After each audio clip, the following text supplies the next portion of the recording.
All right, everyone, welcome to the latest episode of Behind the Fox. I'm Josh Feagans with my partner and wife, Katie Feagans, and we're here talking today with Jim Di Ciaula. Very excited to have Jim. Jim is the executive director of CASA Kane County, has a long history in business and banking, and has also helped fund and work with various other not-for-profits, including the St. Charles area Chamber of Commerce. If you stick around long enough, Jim's going to talk to you about CASA, about how it works in the community.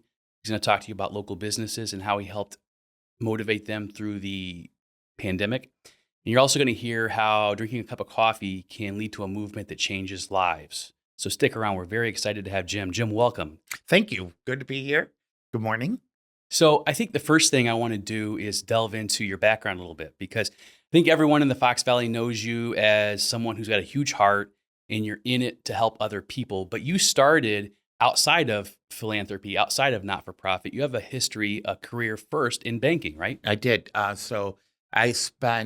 grew up in the northwest side of the city. I've been in the Fox Valley for half my life and went to DePaul University. My background's in accounting and finance.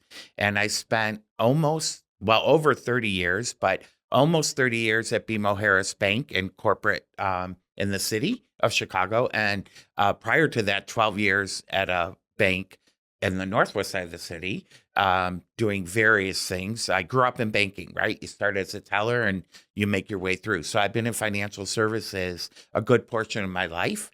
And in 2017, found my way to exit financial services. The organization and the work has been great, but decided that I really wanted to follow my heart and passion of being part of a community and doing something to make a difference. So that led me on a journey. And that journey, so when did you move to St. Charles? St. Charles was right after my daughter was born, I think she's going to be 29. So that's when we moved. So you've lived in St. Charles for quite a while, and I presume you were commuting back and forth to the city? Yes, early 5:15 train out of Geneva for many years. I think I own one of those seats, or maybe even the whole boxcar. I'm not sure, but yeah. So it was long days for sure. So what happened in 2017 to change your trajectory? It's an interesting question. Probably for a few years prior, you get to a point where I don't know, I'm kind of done with the corporate side of things. It's treated me very well. It's been a very good career, but I wanted to just do something different. And I kind of needed a break. I called it corporate detox, to kind of say, well, what do I want to do? I wasn't really sure what I wanted to do, but I knew I wanted to get closer to the human side. And when I was leaving, an opportunity showed up at the St. Charles area Chamber of Commerce, and it was almost like a rebound job. I hate to call it that, but there was an opportunity in my community.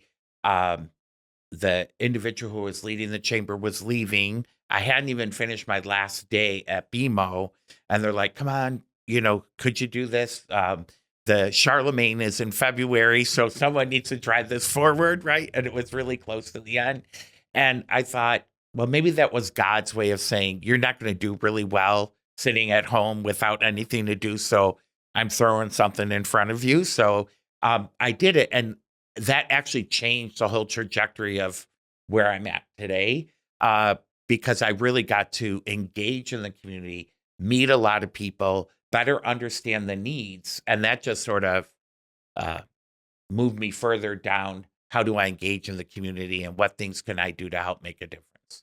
Well, and Jim's being modest, because I first met Jim in a meeting to become a director at the St. Charles Area Chamber of Commerce. Remember that meeting? Yes. You sat down. Jim did a great job of explaining what we did, what was expected of directors, all that different kind of stuff. And I was so impressed that you brought this level of professionalism to this small town Chamber of Commerce that really elevated it and everyone else around you.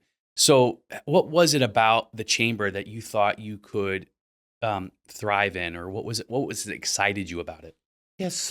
So my background, I may have spent many years in banking in many different roles. But a big part when you're in a community bank setting, and that's how I grew up in a community bank setting prior to going to BMO, is I was working with small business customers and business owners throughout my entire time there. And so as you move up the corporate ladder, you unfortunately move further and further away from the customer.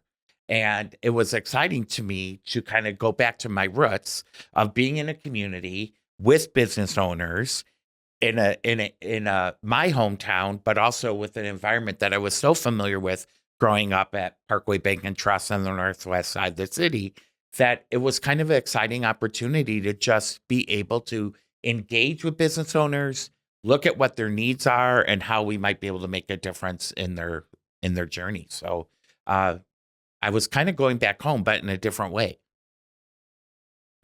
So after your time at the chamber, or actually, I think it was probably around the same time, there was a conversation in a coffee shop that also changed your life. Yeah. So I had spent probably over 10 plus years with Tri City Family Services on their board. Mental health is something that's very close and personal to me. And my board experience had come to an end. And I was thinking, as I was departing from my large corporate work and going to be doing something else, how might I engage with the community? I had done a bunch of volunteer work. And we were talking one day, a few friends, and a quote of "A million small acts could change the world" was, we're not even sure who the author is. It was anonymous, just kind of floated around and said, "Isn't that cool? I wonder if we could do something just small in our community to help people in different ways." It wasn't so much about necessarily financial need, because we would never be able to like become a government agency and try to support. It was more about care and compassion. And how can we show care and compassion? And it had really two elements. One was, well, let's find a way to maybe do some random acts of kindness throughout our community. But number two, how can we have an impact in the school system and help share with children kindness and what kindness can do? And it was just a casual conversation, and we started doing some planning. And what had happened is we launched our Facebook and did something during what we had learned was Random Acts of Kindness Week nationally. So we sort of got ahead of the game and say, well, we'll just start during Random Acts of Kindness Week and we'll go live. But we weren't really ready. But, you're never fully ready. So we go, and it launched. Like hundreds of people started following the Facebook page. And we're like, what are we going to do now? Right? What are you going to do with this? And it was also at a time when we did the first, was right after the presidential election of that time, and not any political view, but not much different than today. A lot of discernment, a lot of not discernment, sorry, a lot of polarizing sides and positions. And I think people back then were like just hunkering down and say, let's just think local, and what can we be doing local that it just maybe helps us to ignore some things that were going on. And so people were really starting to engage in the idea of kindness, care, and compassion. And it were 8 years. I've fortunately, it's humbling to see we're on our third president, that people want to take it forward and continue the movement. And it's been very rewarding. So it's Random Acts of Kindness. And tell us what it's doing today. How has it evolved?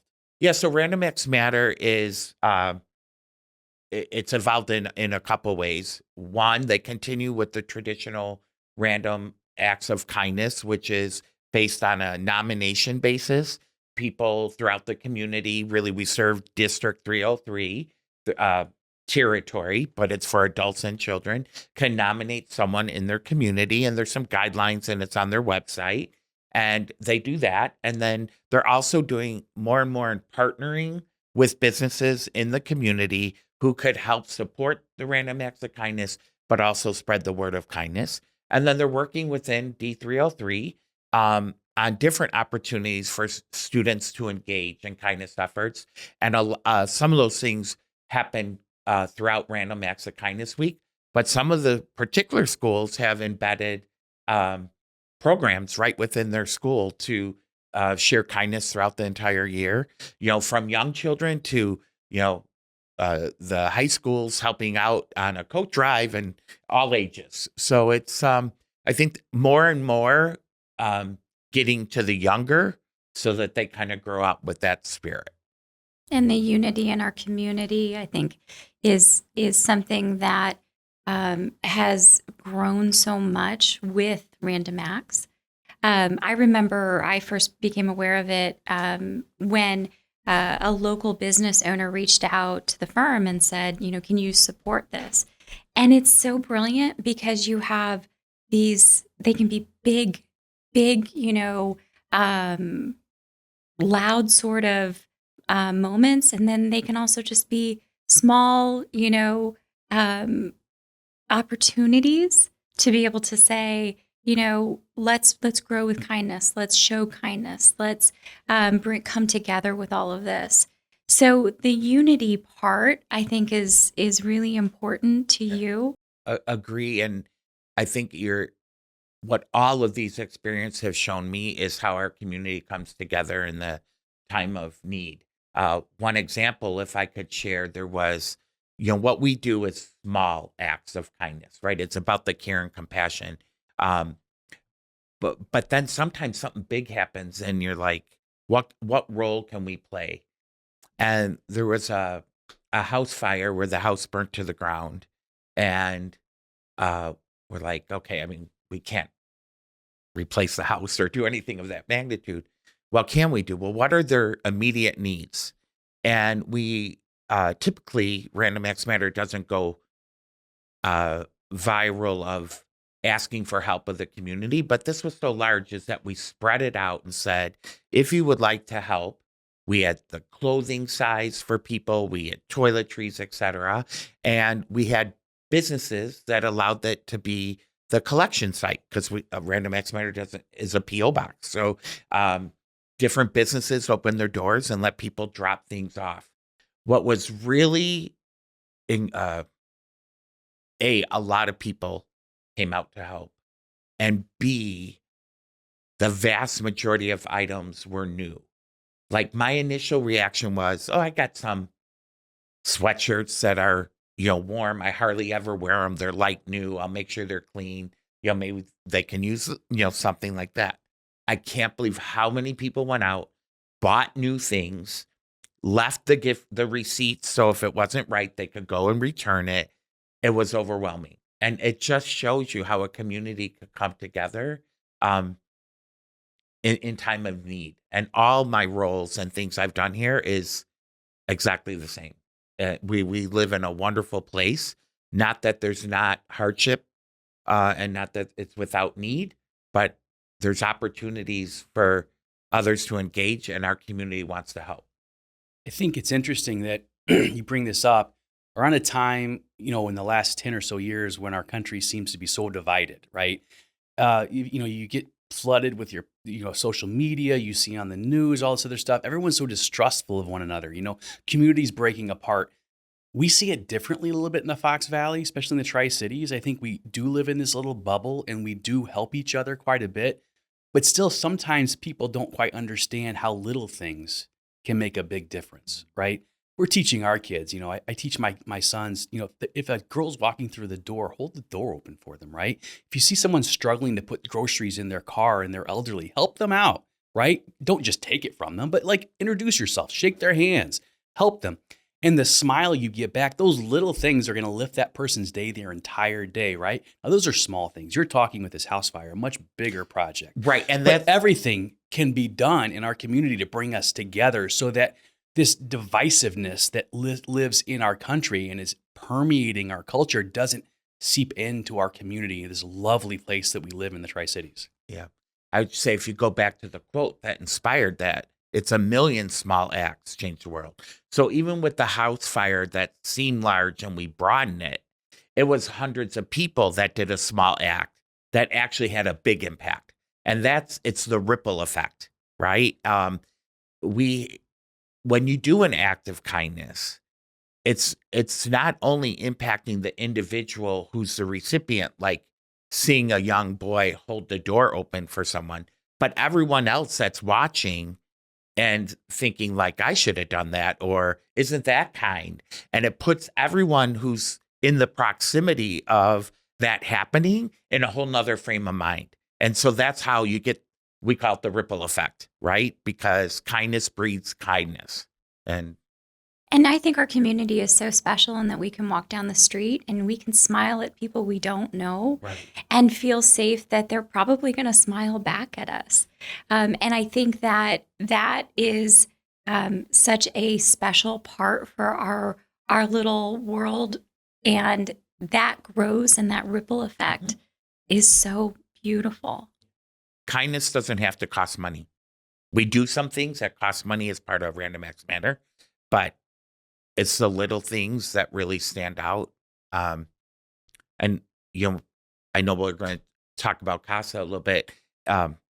There's things that are happening there all the time that are all about the kindness shown through the work that we do that can change children's lives, and so I think that's the permeating factor throughout the work that I try to be part of, and the people that you meet through those journeys it's phenomenal. So I know you mentioned the house fire, but besides the house fire, what's the most uplifting story of a random act over the last 10 years locally that you've heard? I think I'm going to go back to kids, because that's my thing.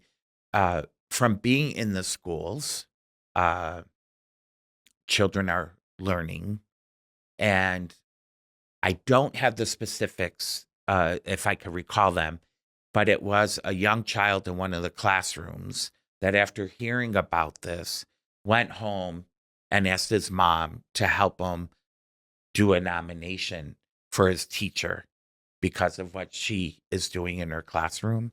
And when you see it from a heart of a child, it's just so overwhelming. I mean, there's many good things that have happened, but when I look at a child trying to make that difference, it hits me, right in the heart. And that opportunity for them to acknowledge this is so good, and it's the teacher influencing them, but then that child being able to bring recognition to that adult that's so impactful. Right. So you had mentioned CASA, and that is such a special organization to us. Can you, for our people, can you give us kind of an explanation of what CASA is? Sure. So CASA stands for Court Appointed Special Advocates. In its simplest form, our organization trains volunteers to advocate for children who've experienced abuse and neglect within Kane County and are entering foster care. What that looks like is we have a training arm of the organization that is recruiting and training volunteers. We have over 200, and I'll put a plug in. We can use another 50 more. Sign up, everybody, sign up. Sign on up. And that volunteer role is really on the front line, visiting the children, ensuring we understand their needs, preparing court reports so that our attorneys could advocate in court that the needs of the child are being met. We also we have advocate supervisors, or our trained social workers and child welfare specialists that oversee 25 to 30 cases each, and the volunteers with those cases. And then we have two attorneys, potentially a third, that are representing our volunteers and our supervisors in the courtroom to hear these cases. An average case is about 3 years. And so in order to do all of that work, we also have a development arm to raise dollars through events, through donations, through sponsorships, through grants to fund the program. And we'll be sharing that information as well with our people, so that Thank you. Absolutely. So Jim, when we talk about CASA, let's talk about some of the numbers, right? Right now, how many kids in Kane County does CASA serve? So if I could go back for a second on trajectory, at the end of 2019, we were serving about 320 children. At the end of last year, it was over 600. And we're currently year to date at just under like 470. But throughout the year, that will grow. Currently, I think we have right around 250-ish cases with over 300 children currently right now. What are the types of circumstances that bring a kid into the court system where CASA gets involved? So there's several categories. One big bucket, it's abuse and neglect court. And when you get into neglect, there is a subset that are really on the verge, or one may argue, poverty. And because of that, they're not able to provide medicine that the child may need, the care that they need, transportation to get them to school, depending where they live. So some of those basic things that need to happen as a parent, if they're unable to provide, may end up in foster care. There's a huge movement, a lot of change going on in the child welfare space, in which the desire would be to keep children at home. A lot of the psychological and studies that have been done would indicate that a child is best in their home. Now, but that can't always be the case. So there's a movement towards keeping children more at home safely and augmenting what the needs may be in order to put them in a better position to be taken care of, because there's a lot of trauma associated with the removal of a child, which brings you down a whole nother path. Neglect in other cases could be things like they leave children at home without anyone there, or other things going on in that environment. And then there's abuse. I would say probably three main categories. So one is domestic violence. That could be handled by the removal of the perpetrator. However, that doesn't happen all the time. And so the children have to be removed because we're not the family isn't taking steps to change. The second is drug and alcohol abuse on the part of the parents, and really impacts, the functioning of the home. A lot of mental health challenges across the spectrum that they need to deal with and help and get the help they need themselves before they can really be taking care of others. So those are really the three big ones. There is physical and sexual abuse that does occur. We have some very emotional cases. I mean, they're all sad, but that isn't the primary, but that is also there. So when you think about the volunteers and the staff, I mean, there's a lot of, and even the attorneys, right? They're in front and center on these cases, hearing story, situation, and story and situation. And that it could be very trying on their own personal mental health. So we try to do a lot of things to give opportunities for our team to just find ways to unwind and, decompress from the heavy topics that we see. Some weeks are really heavy, depending what's coming in, and depending on the situation. So I was lucky enough to be on the CASA board with you as the executive director. And I was so impressed with the way that you acknowledge the hard and the heavy, right? But you also lead with hope and with joy. What is something that we can look forward to as far as the future and the ways to find the good? First, thanks for your service. Thank you, Jess and Kaylee, for your support. We really appreciate it. From being on the board, I know that you're used to that every meeting at the board level, we start out with a mission moment. And that's to keep all of us grounded on why are we here. And we're here to do hard work, but to have the impact, a positive impact in the life of the child, and where we can, the family. But we are the one entity that's all about the child. And if we could bring the family along with us, we want to, right? And so it's in those stories of, um, in the culture, we share our successes all the time. Every time a child goes home, every time a child's adopted, every time a case turns around because of something that was done, because of the advocacy of our volunteers, those emails are shared all over the company. I mean, it's not a company, but our organization, because that's what drives us. It's like, yes, we got that one. You're going to lose some battles, lose in like, we're not really sure that court case or that particular court hearing went the way we would have hoped. But that's just, a small step in the mountain. It's about keeping your eye on the outcome at the other end and being able to see it all results in making a difference. Like, we want reunification. We want families restored. And that's the whole point of abuse and neglect court. But that's not always possible. And for the best interest of the child to get situated and settled in a stable family unit is very important. So both are successes, both are opportunities to have a positive impact. If you talk to any of the children who've been through, what you will often find is the one constant in their life has been their CASA GAL, the volunteer, and or their advocate supervisor, because they keep showing up.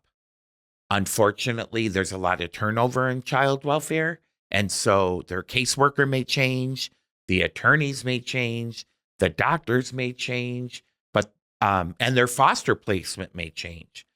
But the constant is that volunteer that stays with that child through thick and thin until they get to the other side. And that's what's rewarding. And so for the volunteers, it's not an easy job, but we have to equip them with the tools and also show them the hope, which is that other side. So when you look at these CASAs, these volunteers, right? I look at them as kind of the lifeblood of your organization, right? Absolutely. So what type of person makes an ideal CASA? Oh, wow. Well, I would go back. It starts with care and compassion, right? You have to have a heart for those that are in need and special need. You also have to have a stomach, and so it's not for everyone. And so what I mean by that, you're going to see some difficult things, and you will have the support of our leadership and our advocate supervisors. But you have to be able to say or be the type of person that could see that and still move forward, right? And what you're trying to do, and maybe a little bit no different than what you do in your business, is you see a horrible situation, and you could use your emotion, or you could decide, how can we bring justice to the other side of this equation? That's the driver. The driver is, yeah, that's horrible, but we're going to move forward because we got to get this child and the situation and the family in a better place. That's not for everybody, but when you're saying an ideal candidate, you have to be able to, know that you can handle that. The third, if you've had your own trauma, your own mental health, knowing that you're ready, because some want to come in it and make a difference because they know what they experienced. But again, you want to be prepared and ready for that. People that are really where we get to recruit a lot from are retired teachers when they have more time on their hands to be able to support healthcare providers from many areas, because they've been in the compassion business, if you will, and in the education business, and they've experienced a lot. But we could overcome that. There are those two areas are, great opportunities to recruit from. Churches are another great one. When many churches have different groups about serving your community and how you're going to serve your community, And that's another way to bring people in. And then one by one, different people come from different walks of life that want to participate. But those are the kinds of experiences and skill sets that you want to bring to the table. If one of the things that's really unique about abuse and neglect court, you don't really see much of that on television. So a lot of what we've been exposed to is guilty, not guilty, right? That's not what abuse and neglect is about. You walk in, we know it's been a difficult situation. There are some things that really are not safe about that environment, but we want to help as the whole system restore that. And we want to get you beyond that. It's not about the guilt. And so you have to step back and realize the end goal. And you really need to step back and manage any biases because everyone doesn't live the same way. And so a good home looks different from home to home. It can't be on our own measurement stick. And so open-mindedness would really help, even though you may have anger and frustration behind it. We got to bring how are we going to get over the finish line and make a difference in the lives of those individuals. Well, and CASA Kane County is very special in that the training that our advocates get to go through, they become GALs. Yes. Can you talk about that a bit? The GAL process or the training in total? Well, I think both kind of go hand in hand. So we have a great learning arm of the organization. Sandy, who leads that, has been there for first was a GAL herself, so she has the lived experience for it and is doing the training. The actual training program is going to be going through a major refresh by National CASA in order to adapt to a lot of the changes going on in child welfare. And she's going to be on the national committee to help influence and refine that new curriculum. So we're excited about that and how we could take that knowledge and spread it across. So training it's an 8-week currently training course that meets about 3 hours per week and a little homework along the way to really learn about what that role is as a volunteer. After they successfully complete that training, they are sworn into the court by our judge and named a guardian ad litem. Guardian ad litem programs are unique. There's only 4 in Illinois and about 10% nationally.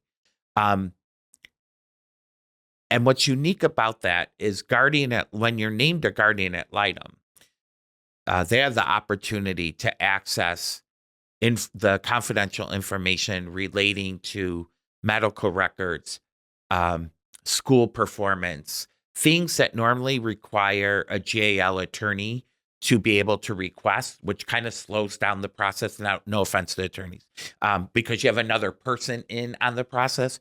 We have direct access because we've been trained to the point that you could be a GAL, and they could speak up in court and be part of that journey. So it is a little bit higher level of a responsibility, but we support the GALs in that. There's ongoing education. There's ways to reconnect to help people through the process and make sure they're equipped with what they need to move forward. They're never alone to figure it out. We have plenty of experience to get that done. And so it is training and learning and continuing training. And then once that's done, the environment is that you visit your child at least once every 30 days. And you take notes and observations, and you're really trying to determine, A, is the environment safe? Do they have what they need? Are there certain services that may not be done? And depending on ages, we check in, like, when was your last eye exam? And have you seen your doctor lately? And we'll make recommendations to the court around things that should be happening. And with the industry or child welfare expanding to look at well-being from a broader context, not only mental health, physical health, education, but social and community and faith and so forth, there's going to be a broader view and making sure then that we're all looking at those various elements of well-being in the child's life and making sure services or programs are available for them. So it's evolving, I think, for the better, but will also require a little more attention, extra um, initiatives to really help them through that process. And seeing the whole world for that child and supporting in a universal way. That's so Correct. exciting. It's holistic well-being. If you're enjoying this conversation with Jim, please make sure you subscribe and follow Behind the Fox. Jim, we're talking about CASAs. I think you described them as people who have certain experiences in life. Has there been any thought of trying to engage these younger generations, particularly with their desire to want to do good in the community, and see how you can use them maybe to help these kids? Yeah, so we got something new happening, and I don't know how we don't know how that will launch. So everything around CASA is generally 18 years or older, required by the association and things that we belong to. We have been able to benefit from volunteers. There are children who help us out on a lot of our events where they could, help us get set up in something or help move. And so we try to engage them in ways to get exposure to us, but where they maybe can't actually have the hands-on experience, but they know what they're doing is going to benefit through another way.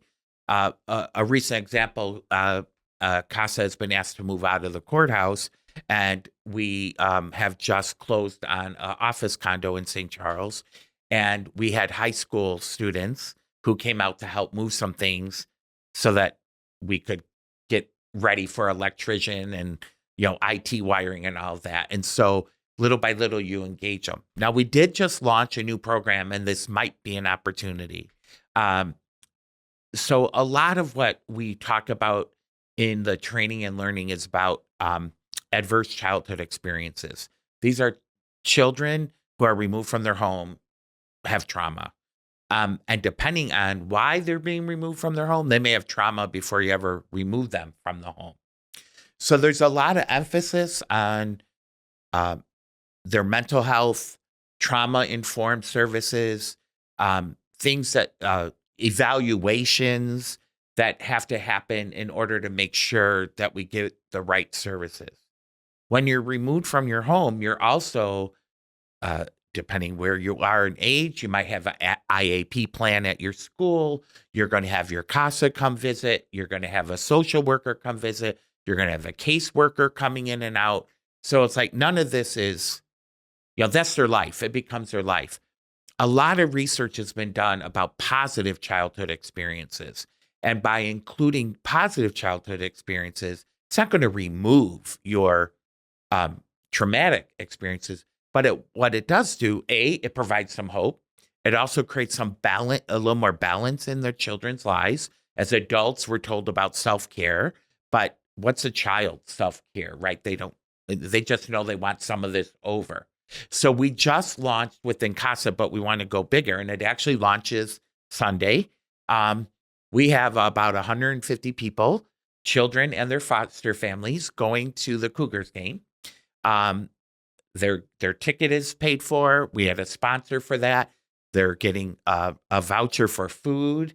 They're going to get a CASA Adventure Club bag with some goodies in it. And they're going to spend Father's Day with their foster families at the ballpark as a positive experience.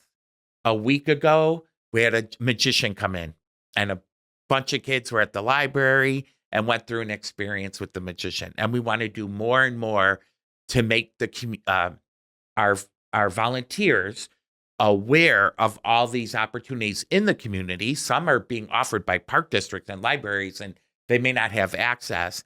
And then some of them will be things we host with the support of sponsors to bring these experiences to the children. And I think there's ways to engage other children and that kind of thing. So we're excited about that. It's another opportunity for hope.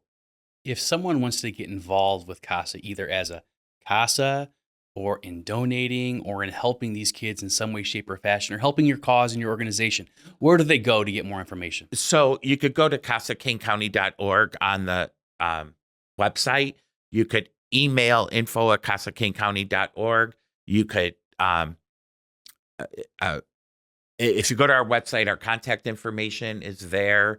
My email's jimd@casacanecounty.org. So you can always email or call us if you don't have the electronic, 630-444-3109. Wonderful. So, Jim, I want to turn the page a little bit. We've talked about these wonderful CASAs. We've talked about your organization. But there's also a lot of things CASA, you particularly in Kane County, are trying to do to get to the root causes of why these kids end up in the foster care system. Talk a little bit about that. Okay. So about a year and a half ago, I'm an accountant by trade. So I'm looking at numbers, right? You do the reporting, and I know what we're doing. And in some cases, people view like we're a Band-Aid. We're doing work from the time they left home to the time they go somewhere else, and then you're done. I'm looking at numbers going up, and I started doing a road trip around organizations, hospitals, educators, key community partners, and saying, here's the facts about what's going on in Kane County. And in my opinion, we have to change the trajectory we're on. We want to be out of business. We don't want to be continuing over and over again, number one. Number two, maybe that's utopia, but we should find a way where we're working more on the extreme and remove some of these things that really could be done through another vehicle. So we started with just conversations around the community. And then we brought into early adopters together and said, okay, you're all believing in the same purpose. How do we go about doing something? And as we did a bunch of work on that, we determined that, one, people aren't even aware how to navigate all the services and support that is available to them. And so until we don't even know, and the partners in the community don't know, how do we make that easier for all of us to access, for us to be able to notify the courts that these things are in our community? And what do we do where there's gaps? And how do we address those gaps so we can move through the process quicker? And then the other side was a role of how do I identify great prevention and early intervention programs that are happening on the front end before children are coming into care. And while some may feel it's not CASA's role to prevent an early intervention, and we can't take on those services, as a leading child welfare organization in the county, I think we have a responsibility to raise the awareness, to share the resources, to advocate for prevention and early intervention. And that's what we're starting to do. And so that work, what started as an advisory council and then moved into a steering committee with key leaders like the head of the health department, the president of Waubonsie College, the regional office of education in Kane County. We brought a head of pediatrics at Rush Copley. We've brought in people that are all on the same goal: reduce the number of children in foster care and increase awareness of prevention and early intervention services throughout the county. And we're in very early days, but we officially launched in January something called Kane County Circle of Care with that very mission. And there are 4 goals for 2026. One is spending time identifying the resources in our community. You might hear that referred to as something like community mapping of where are the services and what do they do. We focused on a pilot first of early intervention and prevention and older youth in care. So we said, let's deal with the front end, and from a real need are getting older youth equipped with what they'll need when they live a life of independence. So that's where we're starting. Number 2 was making that available to the community first ourselves, like all the partners, and then to the community at large is almost like a self-serve, where would I go kind of a thing. And we piloted a tool, which is very cool, and we're using it only in Kane County CASA right now, that is using AI interaction to be able to extract the information in a user-friendly way. Unfortunately, because it's a grassroots effort, we're doing that in a small public area, not to get too techie. And in order to make that access available throughout the entire community, it comes with a heavy price tag and security for that kind of model. So we recently went down another path, found something that another state organization did, found out it was as easy as getting a WordPress plugin for you techies. And we showed it to the committee yesterday in just the pilot. And so it will end up being more of an interactive directory without all the bells and whistles. We want to go there, but we can't pick that up on our own right now. But this would get this out. So our goal is by fall, we will share it with the community providers, beat it up, see what things we should add or take care of, and then bring it out to the public as a whole. And we're looking at things like, visit this, in doctor's offices and therapy offices. And so we're going to want to spread that throughout the community. And then as a community, if something's missing, let us know. Or if they're like, that place is horrible, let's investigate, maybe we should take that off, right? But at least we have a bunch of community leaders that will review that, and we'll keep it in place. The second thing was conferences. So we threw our first summit on prevention, early intervention. We had over 30 resource providers, over 200 people in attendance, great feedback, and we're going to try to blow it up for next year to get people in to see what's out there to help you. You could come in privately. You don't have to register. Some people are, uncomfortable in saying, this is my situation. You could go skirt that. We had social workers around. So if anyone had that need to talk to someone, we had availability. It was exciting for a first-time event, and I think it's going to grow. We're also doing a special fall conference. We always do an educational conference, open to the community, all on older youth and care, and what we can do and what are the resources available to help them. And then a third element is awareness. And the fourth was positive childhood experiences. So this is all coming together. As we sit today, we've actually had the conversations with DCFS. And so the idea of what Kane County Circle of Care grassroots effort is something that DCFS would call a community network. And they are working with the Illinois Department of Public Health to create regional anchors that would then support all the various community networks so that we could get this across the state. And our learnings are being used to help influence that. So we're proud to be part of the transformation initiative at the state level. We're engaged at the Illinois Coalition of Youth, which does legislative work around child welfare. So we're not just doing the mission of the CASA, but we are expanding our presence to make a difference in child welfare globally and through prevention, earlier intervention advocacy.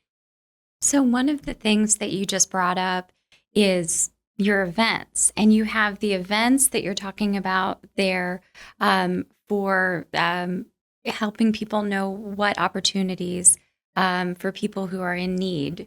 But then you also have other events.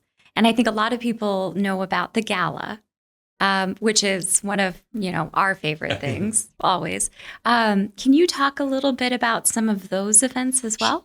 Sure. So we have, I would say, 4 signature events a year, but we also do other things. So our annual gala is our largest event of the year with several hundred community members.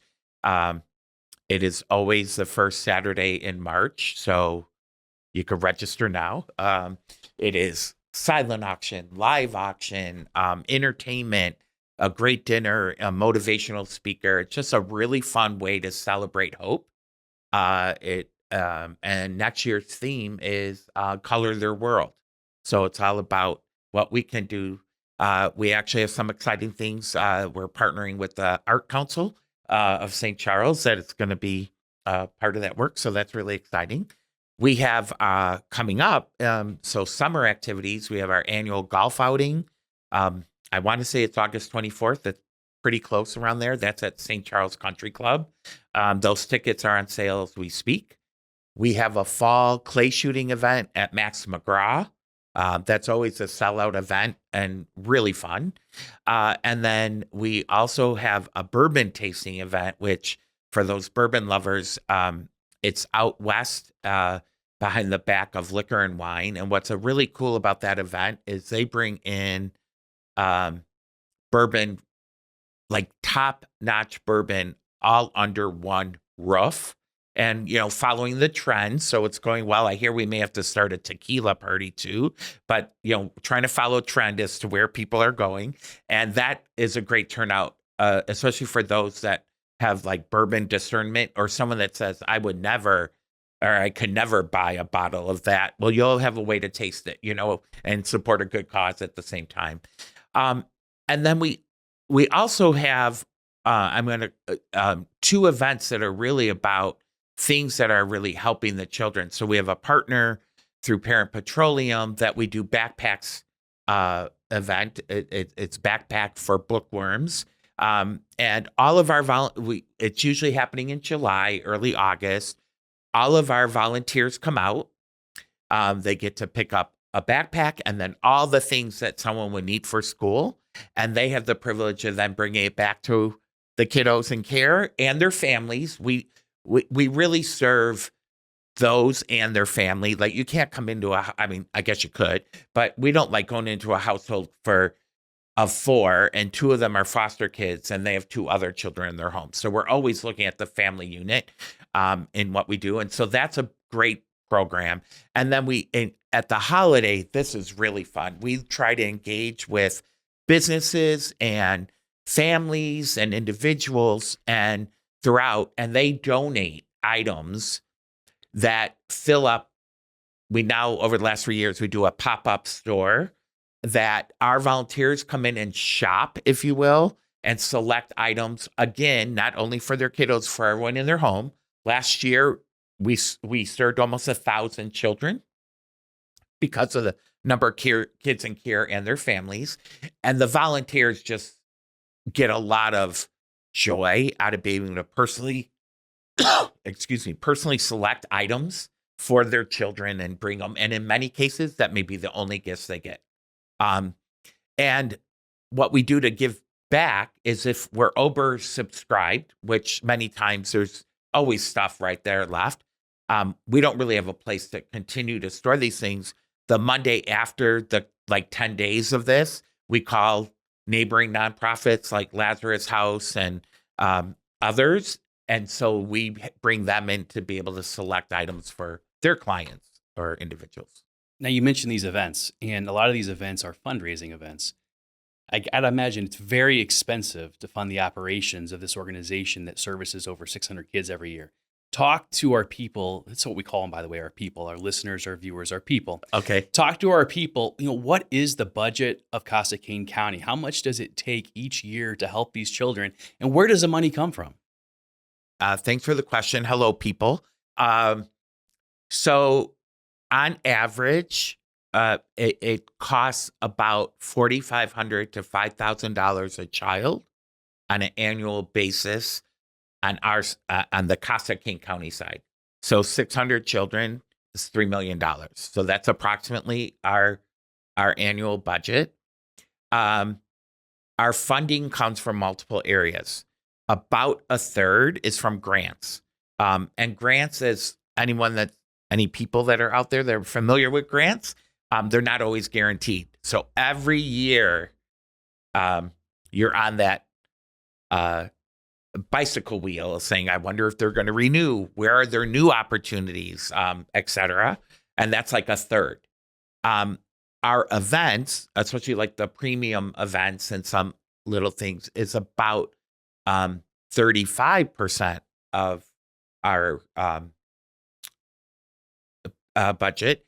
And then we have people that do third-party events, which is amazing. So in September, no, it's not. I believe it's August 30th. We have Hope Echoes, or what was formerly known as WOW, War on Wheels. Hope Echoes is a nonprofit led by a leader in the county and a couple other individuals, including Sammy's bike shop, who's on the biking side of this. And we're doing a bike ride across the county. There's 10-mile, 35-mile, and maybe a 70-mile. We're going to be leaving from the courthouse on downtown Geneva. And the registration is open. They underwrite the event. They organize the event. We market it and push out as much as possible. And then the proceeds go to CASA. There's like 3 or 4 of those. We have another organization that does a charity golf outing at 2 golf courses. They underwrite it. And then 4 organizations benefit from the profits that were made from that golf outing. Those are so helpful because our capacity to keep adding events, it's very labor intensive. So we would welcome opportunities, big or small, where someone would do something that actually raises funds for CASA. We could support you with information. We could get it out to our donors. But like in the case of the bike shop, the 3 individuals that coordinate this are all bike people. They have bike organizations they're part of. They push it out to the biking community. Same with this one organization that does the golf outing. They actually invite their vendors and their suppliers and their customers. That's the one thing they do every year, to participate in a cause that's important for their organization. And so those are many people that are not even associated with CASA, right? So they're opening up doors and opportunities to bring other people in. And then we have donors, like individuals that will contribute monthly, contribute through legacy giving, contribute through annual pledge drives. And that is about 22%. And we really need to look to try to start making that a larger portion, because things like events just keep getting more and more expensive. And the thing that we need to do as an organization is continue to look for partnering with individuals that want to provide that funding for the work that we do. So we're very fortunate in the diversity of the funding that we do receive and the commitment from the community to just keep going. You hear a lot about grassroots funding, smaller funding. Some people might say, well, I don't know how to get dressed up and go to a gala, or I don't golf, or I don't shoot clay pigeons. Is there a way, if someone's just got an extra $50 one month, that they can reach out to CASA and say, hey, I want to make a donation? Absolutely. So a couple of things on that front. You could always make a donation, one time, monthly. If you go to our website, you could do it online. If you want to, write a check, 100 South 3rd Street, Suite 460 in Geneva, but we're moving in fall. So just for now, send your checks out before we move so we get them. And we are, there are some events like we just did, and we're going to do it again next year, a Kentucky Derby event. We did a contest with hats. It was at Pollyanna. We had music. You were able to have a chance to win the Derby because we can't gamble. So there was a chance to win. People were able to buy tickets, and we did split the pot of, if the horse came in, then the ticket was drawn and they were splitting the pot. And that was like a $50 entry fee, but you're out in the community. So we do have pockets of you can always donate, but smaller events get people introduced to us and be out in the community. What's one thing about the Fox Valley community that has surprised you in your work with CASA? One thing that maybe people aren't realizing that's out there that is really impacting and driving these needs?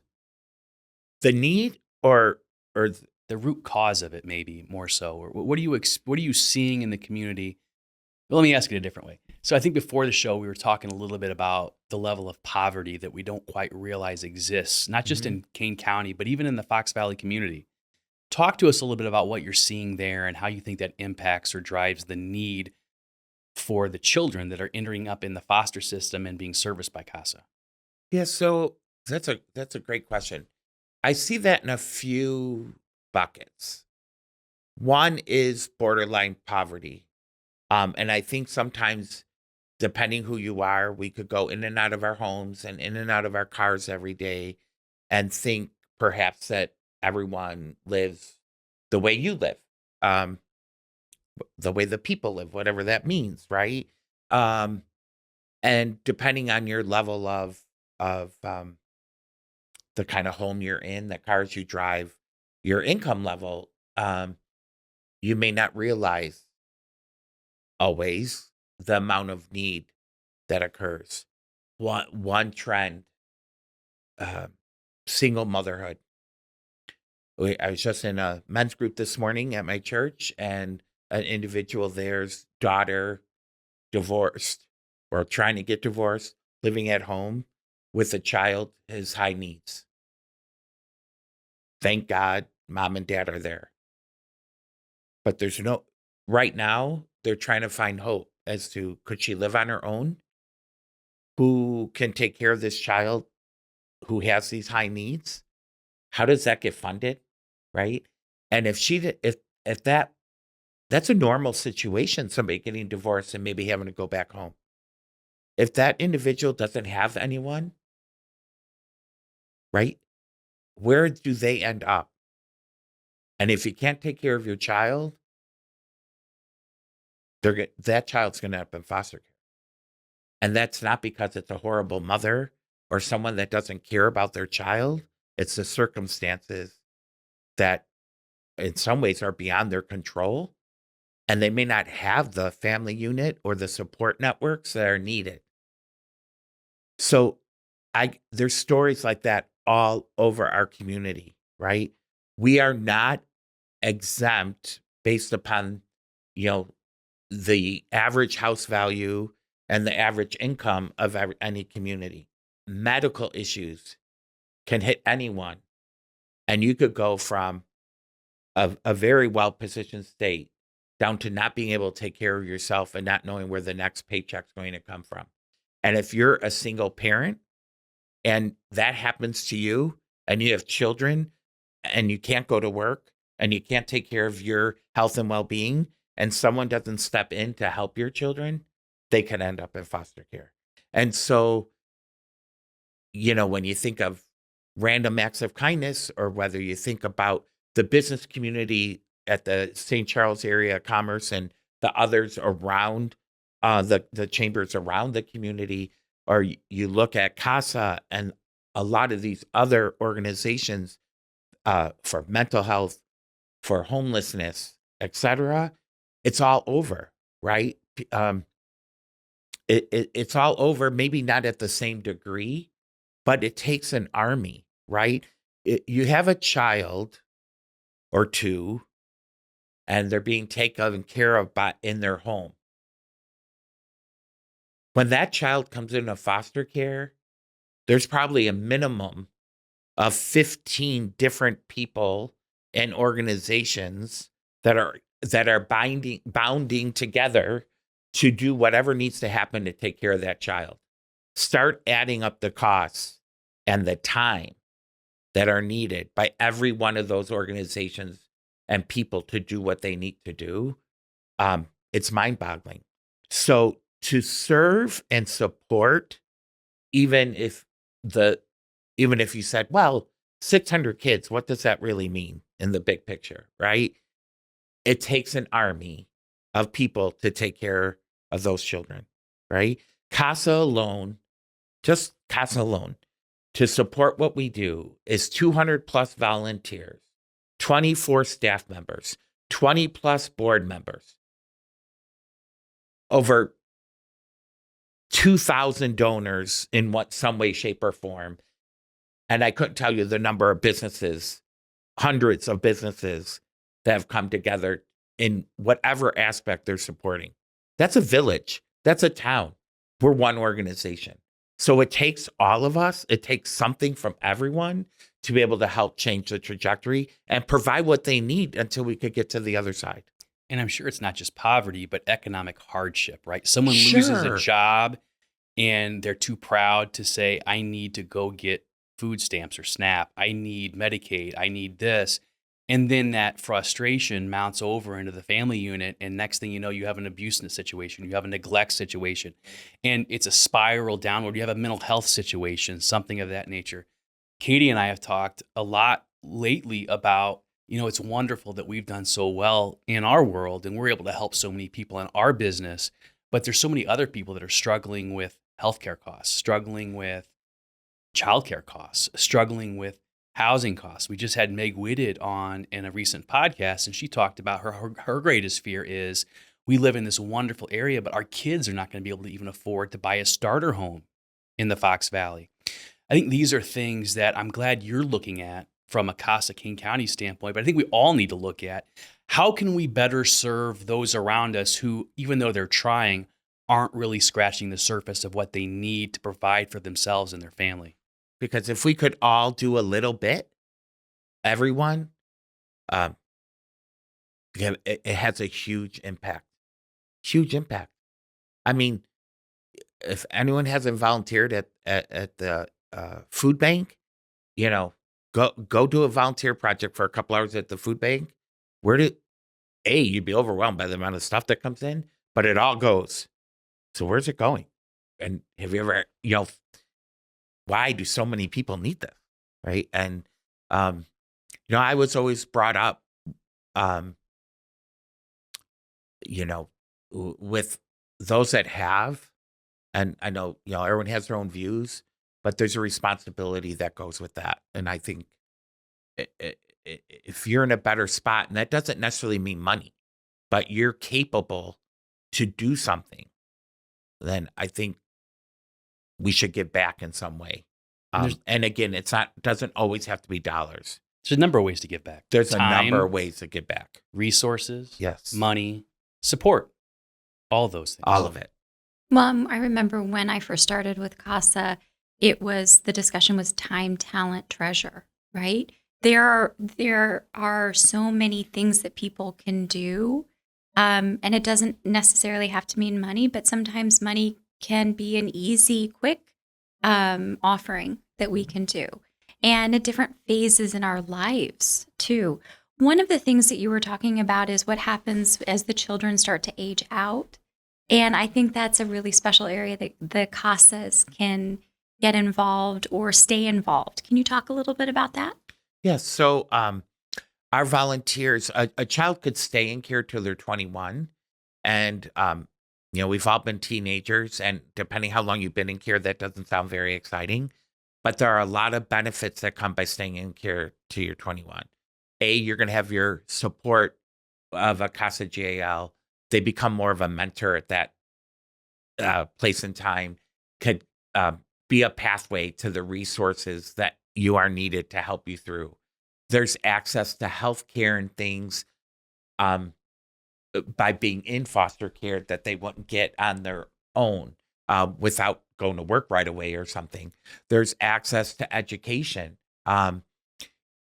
I think many people don't know, and I'm going to throw it out there. There are slight little conditions, but generally speaking, a child who has been in foster care can go to a state college at no cost. Books and stuff, yes, but no tuition.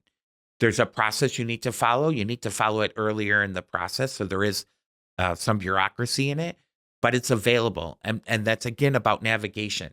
Helping people navigate is a big help so that they get the access and they're able to get a better jump out on life, given some of where they've started from. So part of the thing we're going to do at the fall conference is really trying to raise the awareness of what resources are available for older youth. We've developed, and it's still kind of being refined, what we're calling like a pathway checklist, so that our volunteers at every different point, we're checking in on things that they may need. Eventually, like early days, do they have a driver's license? Before you're on your own, do you have your birth certificate, your social security number, like things that we may all take for granted, but they've just kind of been on their own. And what are the things they need to have in place? Some financial classes, career development conversations. So we're kind of identifying those so that we can work through it in a more organized way around getting to that place of equipping them with what they need and surrounding them with the resources so that they can live that life of independence. Jim, what do you think the biggest misconception is that people have, not our people, but just people in general, have about these kids that are in foster care?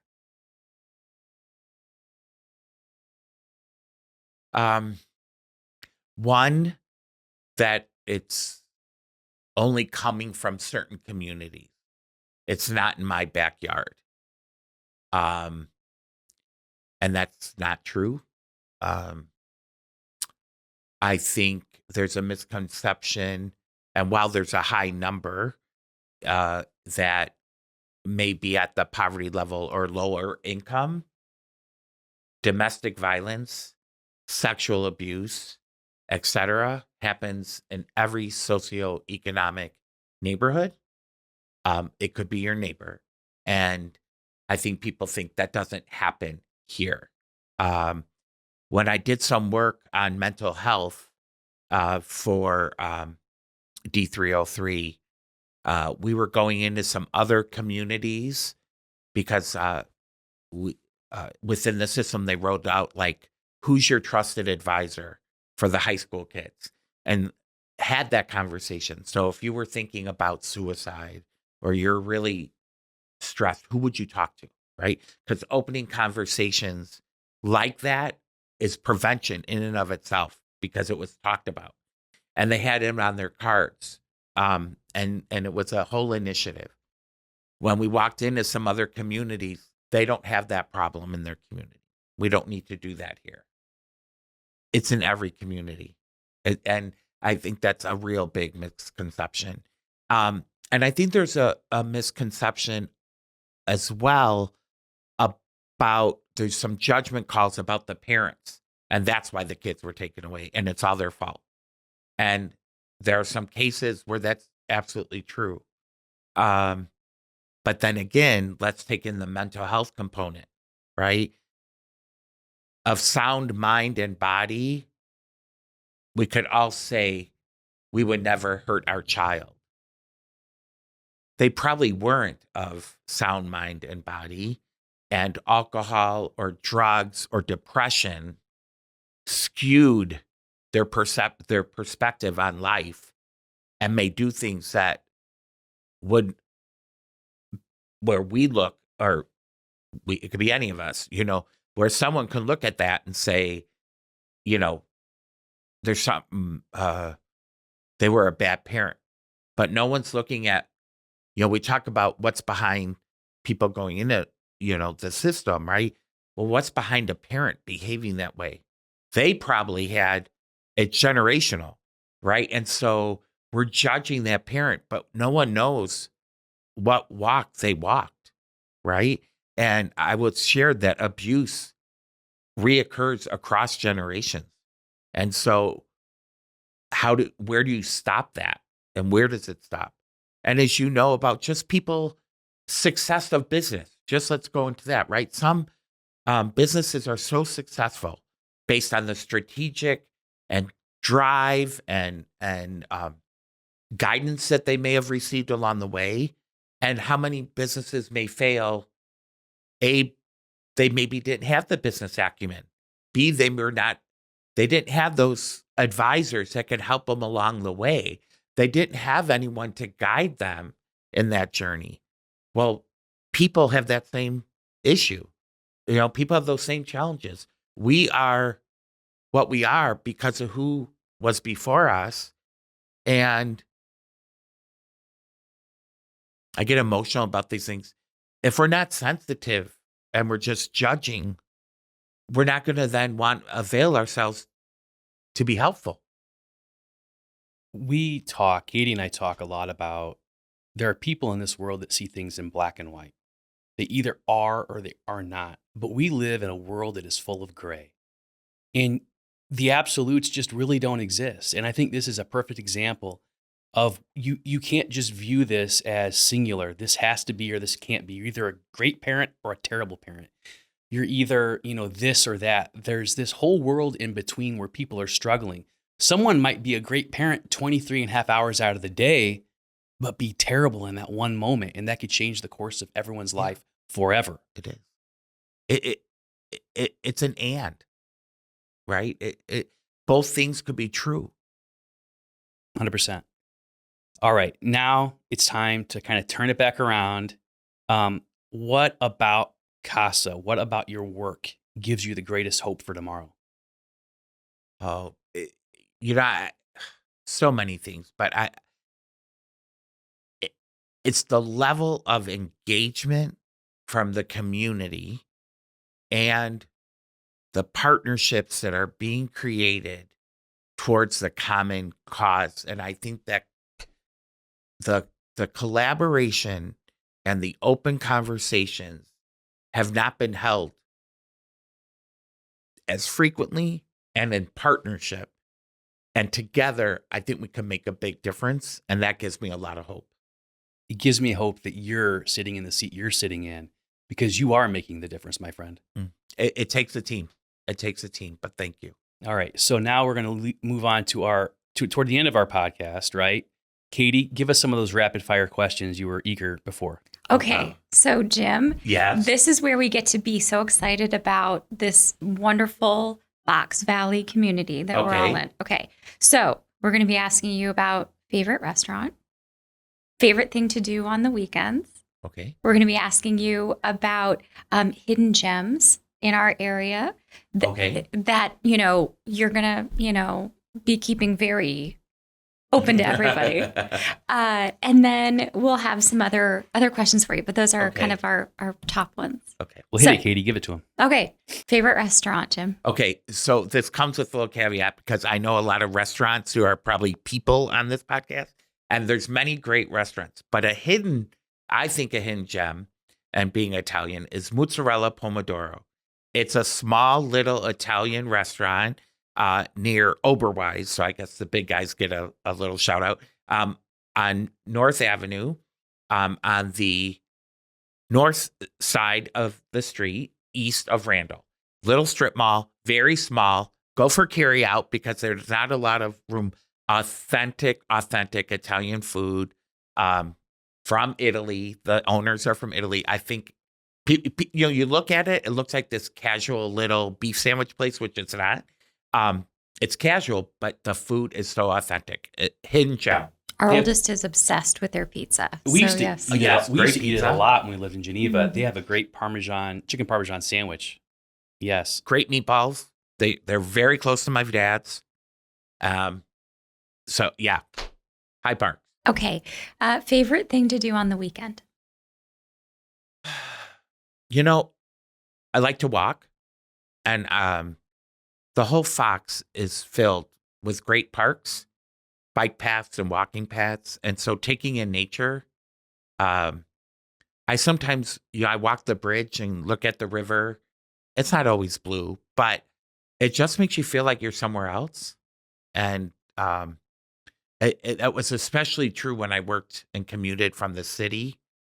You're surrounded by all this brick and mortar day in and day out, and to be able to come home to such a peaceful setting, whether it's Fabian Gardens or walking through Potawatomi or something like that, it's just a beautiful area. Besides CASA Kane County, what is the one organization that you think is making the biggest difference in our community? Oh, wow. There are so many good organizations in our community. Top 3? You could do top 3. Well, wow. I think Lazarus House is doing great work for homeless, and And what I like about their work is, they have social workers on staff and they work with them on the root cause to homelessness and get to the other side. So I think that's very positive. It's not just about the temporary shelter. It's about how do we re-equip you with the tools that you need. They partner with another, Tri-City Family Services and the mental health services that they provide countywide, and their partnership with Lazarus, very important organization for all of us. There's so many. Tri-City Health Partnership, I find that group amazing, and I think they're very not aware. So they are catering to individuals in the community that have no insurance, but they've also expanded that to the underinsured. So if your deductible is $10,000, that's an affordable plan that they could be on. You may not be in that position up to 10,000. And what's also impressive about that organization is not only that mission of helping those people, but the number of doctors and dentists and nurses. There's, I think, over 150 in the community that donate their time in order to provide those services. So I think I'll make those the top 3, and someone's going to come back with an email that I missed them, and I apologize. Isn't it a wonderful thing that we live in such a great community that when we ask a question like that, you can't come up with the top 3 because there's like a top 20? Yeah. So, Jim, I really want to thank you, and I know Katie does too, for sitting down and talking with us today. We only got through about half of what we wanted to talk to, so we're going to have you back at some point. Before I close, though, we talked about how people can get in contact with CASA if they want to help. We didn't really give them the same information for Random Acts Matter. If someone wants to get involved with Random Acts Matter, how do they do that? Yeah, randomactsmatter.org website. And that's the easiest way. I think the email is randomactsmatter@gmail.com, but just go to their website and they could get in touch with them. Awesome. Jim, again, thanks for being behind the Fox with us. To our people, if you liked what you heard today, like us, subscribe to us, forward our podcast to a friend. Make sure you talk to everyone about Jim Di Ciaula, about CASA Kane County, and about everything they're doing in our community to make the next generation's life just a little bit better. Jim, I'll leave you with one final thought. The scariest thing to me about your work is that you work with 600 kids, but those are only the kids we know about in our community that need the help. Yep. So people, if you're out there and you see something, say something. And until next time, thank you. Thank you. Thank you, Jim.